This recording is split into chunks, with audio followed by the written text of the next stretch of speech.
C'est un geste plein de sens qui s'inscrit dans la nature même de l'honorable Moïse Katumbi Tchapoué, celle d'être là où sa bienveillance est sollicitée, là où le besoin de tendre une main est ressenti. Ce lundi 23 septembre 2019, il arrête tout pour prendre la direction du domicile d'un des monstres sacrés de la politique katangaise, un des doyens encore en vie, qui, récemment frappé par la maladie, avait vu son entourage se dégarnir et être abandonné à son triste sort. Lui qui, selon ses propres termes, est considéré comme un lépreux, évité par tous. Surpris dans sa cour aux heures de midi, le doyen ne cache pas son bonheur, celui de rencontrer une des rares personnes à se soucier encore de son cas et à contribuer substantiellement à l'améliorer depuis plusieurs années maintenant.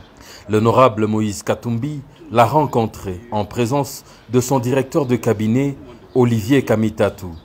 Tour à tour, les questions de l'heure défilent les unes après les autres et font l'objet d'échanges vifs. Mais avant tout, c'est une visite de réconfort que l'honorable Moïse Katumbi a tenu à rendre à un homme qu'il considère comme un grand frère avant tout. Je suis presque un lépreux.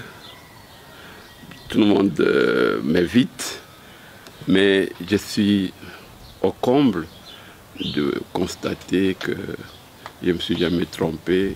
Moïse ne m'a jamais abandonné, même s'il a pris tout le temps en exil et tout ça. Je crois qu'aujourd'hui, j'ai la réalité de fait que je ne suis pas un rejeté. Il est venu me voir pour le confort moral, j'ai dit, pour ma santé. J'ai eu des problèmes de santé à son absence. Il m'a envoyé au stade manqué, on m'a soigné. Maintenant, il est certainement venu voir l'évolution de la santé. Mais c'est seulement les faiblesses de la jambe droite, sinon ça va. Bon, je me dis, pour Moïse, je dis, c'est une chance qu'il ne faut pas gaspiller. Je ne veux pas développer cela. Et je l'encourage à créer un parti politique. Les deux hommes se séparent, tout heureux de s'être rencontrés après plusieurs années.